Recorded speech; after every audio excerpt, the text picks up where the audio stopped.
होता है जितना एक परिवार को चलाने के लिए माता पिता की होती है, प्रोड्यूसर पिता ही के समान होते हैं।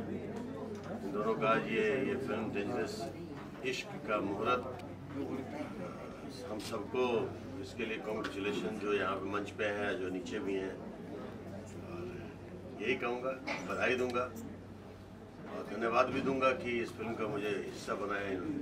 और टाइटल आपके ऊपर फिट बैठा है। हाँ। डेंजर आपके साथ डेंजर इश्क हो रहा है। हाँ, नहीं है भी डेंजर इश्क है, ये पिता पुत्री का डेंजर इश्क है।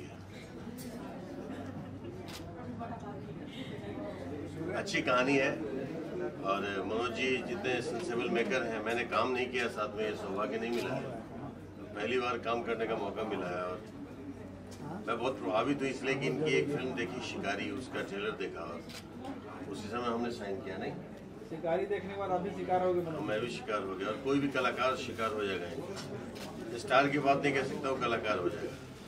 तो ये कलाकार की पसंद होती है कि सब्जेक्ट हो, जहाँ सब्जेक्ट की प्राथमिकता हो। अगला सवाल।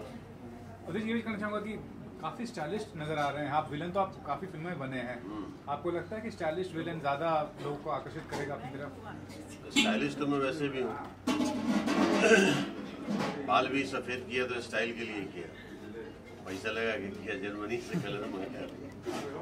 नहीं, स्टाइलिस्ट है, कैरेक्टर स्टाइलिस्ट है, चूँकि टाइटल के हिसाब से कैरेक्टर का इन्होंने जो डिजाइन किया होगा उसके लिए ऐसा इन्होंने अपना रंग रूप दिया है पर्दे पर। तो डायरेक्टर साहब ही सोचेंगे अगर इनको ऐसा ही लुक चाहिए क्या, बिल्कुल यही चाहिए इनको, तो यही मिलने वाला है।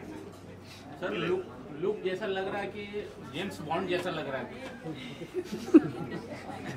सिनेमा का जेम्स बॉन्ड हो गया, पता नहीं अब जेम्स बॉन्ड है या क्या है मालूम नहीं, लेकिन अच्छा है, किरदार अच्छा होता है तो कलाकार भी थोड़ा बहुत मेहनत कर ले तो काम अच्छा हो जाता है, तो किरदार अच्छा है। सर हमारे यहाँ नाम देने की प्रथा है मिश्रा जी, नाम देने की प्रथा है, तो अगर आप नाम दे रहे हैं साहब जेम्स बॉन्ड, इसे रखिएगा या इन्हें वापस? पता नहीं, नाम मुझे बहुत दिए गए इस इंडस्ट्री में जी, और हर नाम को मैंने स्वीकार किया है। अब इस नाम को भी आप स्वीकार कर रहे हैं? इस नाम को भी स्वीकार कर रहा हूं। भोजपुरी या जेम्स बॉन्ड? हाँ, मैं नाम बदनाम सब स्वीकार कर चुका हूँ मैं। तो आपने इतना काम किया है, आपसे इतना लोग प्यार करते हैं, बहुत बड़े लेवल पे फैन फॉलोइंग है आपकी, आपके जिंदगी में, आपके लाइफ में कभी डेंजरस इश्क हुआ है? डेंजरस इश्क भी आपको शिकार हुए कभी? देखिए, इश्क जहाँ शब्द आ जाए वहाँ डेंजर तो आ ही जाता है। बिना खतरे का कोई इश्क पूर्ण नहीं होता। तो इश्क करो तो खतरा मोल लो, अब निर्भर करता है कि कौन खतरा मोलना चाहते हैं, नहीं मोलना चाहते। ऐसा कोई किस्सा शेयर करना चाहेंगे किसी फैंस द्वारा डेंजरस इश्क से आप परेशान हो गए हो, बहुत आपको परेशान किया गया हो और आपने किसी तरीके से पीछा छुड़ाया?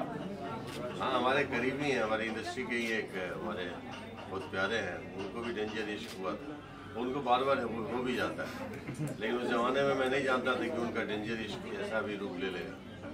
तो उनके उस इश्क को मैंने ही पार घाट लगाया था, लेकिन उनको बार बार इश्क होने लग गया तो वो बातें अधूरी रह जाएंगी, उसको लाना नहीं है। और इश्क वाकई डेंजर होता है साहब, अगर आप इश्क करते हैं, चाहे वो कहीं से भी इश्क की शुरुआत हो, किनसे किन्हीं के साथ भी हो, तो प्यार में तो पागलपन आ ही जाता है।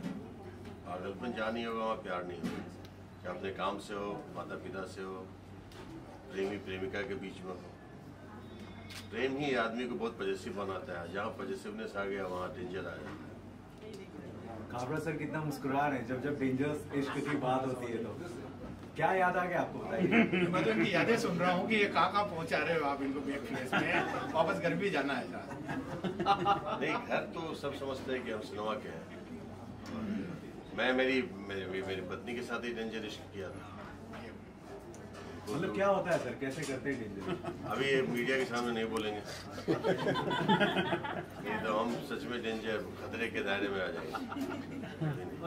मनोज जी, आपने स्टोरी लिखी है, आपकी जो स्टोरी है पूरी स्टोरी आपकी है। सर आपने कैसे महसूस किया डेंजरस इश्क को, जिसे आप पर्दे पर उतारना चाहते हैं, जिसे आप शूट करना चाहते हैं, इतनी गहराई से आपने कैसे महसूस किया कि आपकी अपनी कहानी? एक्चुअली एक डायरेक्टर जो होता है वो परिकल्पना करता है, और मैंने भी एक कल्पना ही की है अच्छा। जो ऐसा है कि कुछ वाकया मैंने सुनी है, कुछ देखा है लाइफ में बहुत सारे, तो मैंने उसी को पिरोया है कि ये अब लोगों के सामने जाना चाहिए कुछ अलग अंदाज में। तो ये आप समझिए कि एक नई शुरुआत है जी। अब आगे छोटू बाबू पूछेंगे। अच्छा, मैं मुकेश से एक सवाल है। मुकेश, इसके पहले आपने शिकारी की सेंटर में करने पहले